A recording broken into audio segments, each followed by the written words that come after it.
Hi everyone, welcome to JR talks YouTube channel. I am your friend Rahul Jaiswal. तो दोस्तों, अगर आप भी एक स्टूडेंट है और आपको भी ऐसा लगता है कि आप जब भी पढ़ाई करने बैठते हो तो आपको लर्न करने में, चीजों को याद करने में ज्यादा टाइम लगता है as compare to other friends. यानी कि आपके बहुत सारे फ्रेंड्स होंगे, कोई बहुत ज्यादा टॉपर होगा, कोई मीडियम लेवल का होगा और कोई नॉर्मल होगा आपके जैसा। लेकिन आपने नोटिस किया होगा कि जब भी आप कोई चीज को याद करने बैठते हो, लर्न करने बैठते हो, तो आपको बहुत ज्यादा समय लग जाता है और आपके दोस्त जो होते हैं ना, वो फटाफट उस चीज को लर्न कर लेते हैं। तो कहीं ना कहीं आपका जो मेथड अगर आप यूज कर रहे हो, जो भी मेथड आप फॉलो कर रहे हो उस चीज को लर्न करने के लिए, कहीं ना कहीं मुझे ऐसा लगता है कि थोड़ा बहुत खामियां है उसके अंदर, और इसी वजह से शायद आप लोग को याद करने में ज्यादा समय लग रहा है। तो आइए इस वीडियो में हम बात करेंगे कुछ ऐसे टिप्स के बारे में जो आपको फास्ट तरीके से लर्न करने में हेल्प करेगा। ठीक है, तो इस वीडियो को ध्यान से देख लेना। बहुत ही साधारण सा अच्छे अच्छे टॉपिक्स है, लेकिन अगर ये टॉपिक्स को आप समझ लोगे और इसको रियल लाइफ में इंप्लीमेंट करोगे तो ये टॉपिक आपके लिए वरदान साबित होगा। तो क्या है वो टॉपिक्स, क्या है वो पॉइंट्स, हम डिस्कस करेंगे वन बाय वन करके। तो सबसे पहला जो पॉइंट है वो है try to make your own handwritten notes. जी हाँ दोस्तों, मोस्ट अंडर रेटेड थिंग जो है इस दुनिया में वो है खुद का नोट्स बनाना। किसी को भी बोल दो, अरे यार तू अपना नोट्स बनाया कर, तो उसको यार अजीब ही लगेगा, बोलेगा यार तू क्या बोल रहा है, इससे अच्छा मैं मार्केट से बुक खरीद के पढ़ लूंगा। तो there are so many books available in the market, there are so many digest, there are so many other study material which is available in the market. आप जाओगे पैसे से खरीद लोगे, जो कि सस्ते मिलते हैं, काफी सस्ते मिलते हैं। ठीक है ना, 100 रुपीज के अंडर अंडर आपको हर सब्जेक्ट के वीडियो, हर सब्जेक्ट के स्टडी मटेरियल देखने मिल जाते हैं। तो बच्चे लेके आते हैं और उसको एज इट इज पढ़ लेते हैं। लेकिन क्या होता है, कभी कभी उस जो चीज होती है ना, वो एज इट इज पढ़ने में कोई प्रॉब्लम तो नहीं, उल्टा टाइम बचेगा आपका। लेकिन अगर आप चाहते हो कि उस टॉपिक का बेसिक मीनिंग, कंसेप्ट और उसका बेटर अंडरस्टैंडिंग आपको हो, तो उस टॉपिक को जब भी आप हमारे साथ पढ़ने बैठते हो, चाहे वीडियोस देख के पढ़ रहे हो, चाहे आप ऑफलाइन में पढ़ रहे हो, जब भी पढ़ने बैठते हो तो उस नोट्स को साथ में रखिए और खुद का एक नोटबुक बना के उसका खुद का एक वर्जन ऑफ नोट्स क्रिएट करना।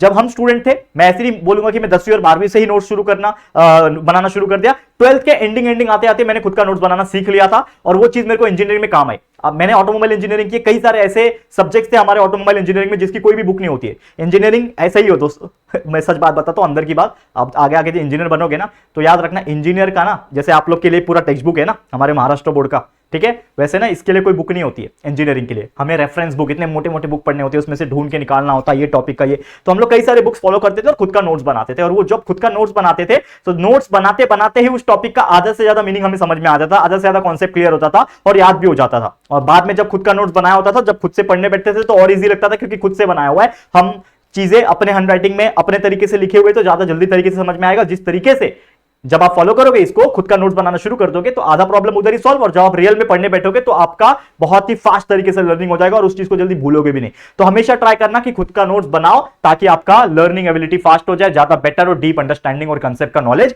आपको मिले।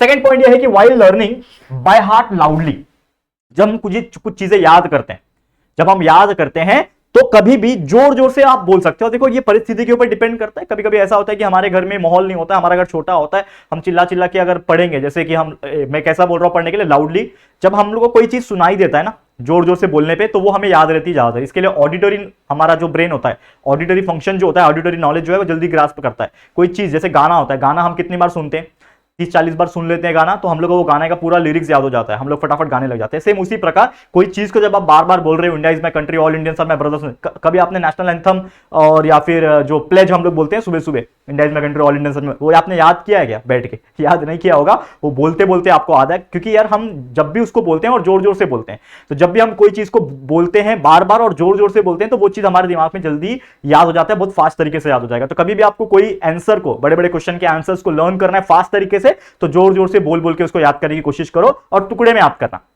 बुलेट पॉइंट्स बना के याद करो। क्वेश्चन आंसर्स खासकर हिस्ट्री और ज्योग्राफी के बड़े बड़े होते हैं आंसर्स, तो क्या करते हैं लोग, पूरा पैराग्राफ में याद करते हैं। पैराग्राफ में याद नहीं करना है, 2-2 लाइन 3-3 लाइन याद करना है, एक लाइन से दूसरा सेंटेंस, जहां पे फुल स्टॉप आया रुक जाना, उसको याद करना है, बार बार बोलना है, ये याद हो गया अगला पॉइंट, ये याद हो गया अगला पॉइंट। ऐसे करते करते याद करो और फिर माइंड में वो पूरे पॉइंट्स को मर्ज कर दो और फिर एक बार वापस से पूरा एक साथ बोलने की कोशिश करो। देखो आपको फटाफट कैसे याद हो जाता है। तो इस तरीके से आप फटाफट फास्ट तरीके से लर्न कर सकते हो। ये हो गया आपका सेकंड पॉइंट। थर्ड पॉइंट ये है try to teach that topic to someone else. ये मैंने भी यूज किया हुआ टॉपिक है।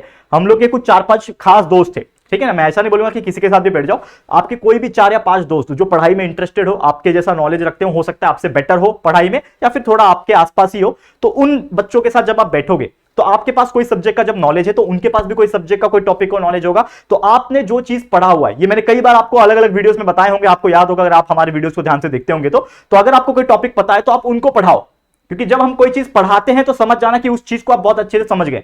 जैसे कोई भी एग्जांपल ले लो, कोई टीचर का, अगर वो टॉपिक पढ़ा रहा है उसका मतलब उसको पता है उस टॉपिक के बारे में, तो जब वो पढ़ाएगा तो सामने वाला जो भी 3 बच्चा बैठा है उसको समझ में आ जाएगा। अब हो सकता है वो 3 बच्चे में से कोई एक बच्चा ऐसा हो जिसको आपसे भी ज्यादा किसी टॉपिक को नॉलेज होगा, तो वो आपको पढ़ाएगा। तो इस तरीके से हम जब पढ़ाते हैं तो पढ़ाने के बाद हमारा खुद का रिवीजन हो रहा है और जो सुनने वाला बच्चा है उसको टॉपिक समझ में आ गया। अब आपको कोई टॉपिक नहीं आता तो वो आपको पढ़ा देगा, तो उससे उसका रिवीजन हो जाएगा और आपको उस टॉपिक को समझ में आ जाएगा। तो इस तरीके से हम एक दूसरे को पढ़ा के चलते हैं, दैट इज ग्रुप स्टडी जिसको हम लोग बोलते हैं। ये अगर आप करोगे, मैं ऐसा नहीं बोल रहा हूं हमेशा ग्रुप स्टडी करो, नहीं तो खुद का कब पढ़ पाओगे।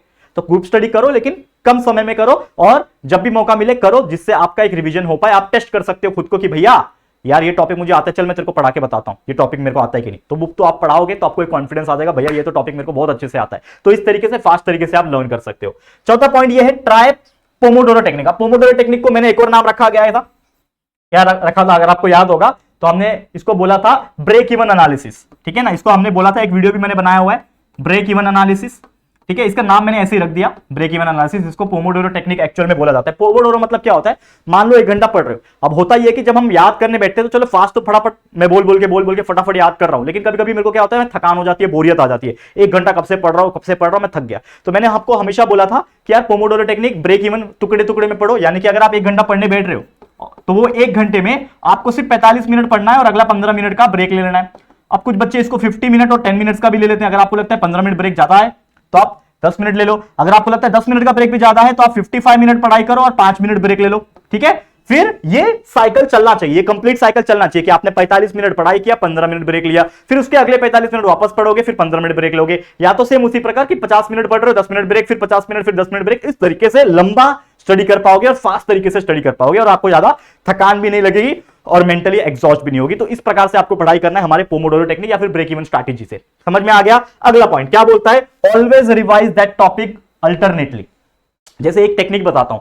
अब रिवीजन इज वेरी इंपॉर्टेंट। मान लो आपने कोई स्टडी किया, मान लो आपने पढ़ लिया कि what are the various types of motion. ठीक है, आपने वो पढ़ लिया, मान लो अब आपने वो चीज पढ़ लिया। वो पढ़ने के बाद आपने खुद को पूछा कि ये टॉपिक मेरे को याद हो गया, तो आप बोलोगे कि हाँ याद हो गया। अब आप क्वेश्चन नंबर 2 पे चले जाते हो। क्वेश्चन नंबर 2 आप याद करने बैठते हो, तो क्वेश्चन नंबर 2 का आंसर आपने याद कर लिया। मान लो बहुत बड़ा क्वेश्चन का आंसर था, आपने याद कर लिया, तो वापस से आपको आना है क्वेश्चन नंबर 1 पे। जब क्वेश्चन नंबर 2 जब आपने याद कर लिया तो क्वेश्चन नंबर 1 पे वापस आना है और आपको उस आंसर पे अपना हाथ रखना है या फिर कोई बुक रख देना है, ढक देना है आंसर को और अपने आप से पूछना है कि क्या वो आंसर आपको अभी भी याद है। क्योंकि आपने क्या किया, क्वेश्चन नंबर 1 याद करके क्वेश्चन नंबर 2 पे चले गए और क्वेश्चन नंबर 2 को भी याद किया। तो आपका माइंड क्या क्वेश्चन नंबर 1 के आंसर को तो भूल तो नहीं गया, वो चेक करवाना आपका काम है। That is revision technique. तो आपको क्या करना है, अल्टरनेट में, मतलब अगर आप मान लो कि 1 घंटे के अंदर 4 या 5 क्वेश्चन पढ़ रहे हो तो 1 घंटे में वो 4-5 क्वेश्चन पढ़ोगे भी और उसको रिवाइज भी करोगे, ये चेक करने के लिए क्या आप भूल तो नहीं जा रहे उस क्वेश्चन के आंसर को। तो इस तरीके से आपको करना है रिवीजन अल्टरनेटली, एक क्वेश्चन छोड़ के एक क्वेश्चन को ऐसा रिवीजन करते रहना ताकि आपको जो भी पढ़ा हुआ चीज है वो याद रहे लंबे समय तक। तो इस तरीके से आप कर सकते हो। और एक ये तो चलो 5 टाइप हो गए जो मैंने बोला था, टॉप 5 वे बताने वाला हूं आज के इस वीडियो में। तो ये तो 5 तरीका हो गया, लेकिन एक और तरीका मैं आपको बोलता हूं जो कि ऑलवेज टेस्ट योरसेल्फ। आपको फास्ट तरीके से पढ़ना है ना, पढ़ तो लिया आपने, लेकिन अपने आप को टेस्ट कैसे करोगे। एक तो मैंने रिवीजन वाला बताया, अल्टरनेटिवली अपने आप को पूछना है आंसर के ऊपर बुक रख के, हाथ रख के कि आपको हो पा रहा है कि नहीं हो पा रहा है। दूसरा तरीका यह है कि आप अपने आप को टेस्ट करो कि क्या आपने जो पढ़ा है वो आप लिख पा रहे हो। तो आपको जब भी समय मिले आप उस क्वेश्चन को लिखो एक पेज में और उसका आंसर खुद से अपने हाथों से लिखने की कोशिश करो। भले ही रफ हैंडराइटिंग में, खराब हैंडराइटिंग में, फास्ट तरीके से लिखो, लेकिन लिखने की कोशिश करो। समझ लो कि आपका टेस्ट चल रहा है, रियल में टेस्ट चल रहा है। खुद से मतलब सेल्फ टेस्ट देना आपको, तो खुद से इंस्पेक्शन हो जाएगा। फिर उस क्वेश्चन के आंसर जो आपने लिखे और आपका जो मेन जिसमें भी आपने नोट्स बनाया होगा वो दोनों को कंपेयर करो कि क्या आपने वर्ड टू वर्ड लिखा है कि कहीं पे कुछ छूट गया। तो वो चेक करने के बाद आपको रियलाइज हो जाएगा कि आपका क्या छूट रहा है, क्या नहीं छूट रहा है। और यही सेम चीज अप्लाई होगा आपके एग्जाम में, क्योंकि एग्जाम में तो लिखना ही होता है। तो इस तरीके से चीजें करोगे तो डेफिनेटली आपका स्टडी भी फास्ट होगा, खुद को टेस्ट भी कर पाओगे और आपका जो स्टडी होगा अच्छी तरीके से हो पाएगा और आपका अपकमिंग रिजल्ट होगा वो भी बहुत अच्छी तरीके से हो पाएगा। ठीक है, क्लियर है। तो बस यही चीज मुझे आपको समझाना था आज के इस वीडियो में। उम्मीद करता हूं कि जो मैंने बताया है आपको समझ में आ गया होगा। तो आज के लिए इतना ही। ये वीडियो आपको कैसा लगा और कितना हेल्पफुल रहा ये वीडियो, प्लीज हमें कमेंट करके जरूर से बताना। ये वीडियो अगर आपको पसंद आया है, अच्छा लगा है, तो प्लीज वीडियो को लाइक कर देना, शेयर करना अपने दोस्तों के साथ और फर्स्ट टाइम चैनल पे आए हो तो फटाफट से हमारे चैनल को सब्सक्राइब करके बेल आइकन को भी प्रेस कर देना। ठीक है दोस्तों, तो जल्दी मिलेंगे फिर एक और नई वीडियो में। तब तक के लिए thank you and good bye.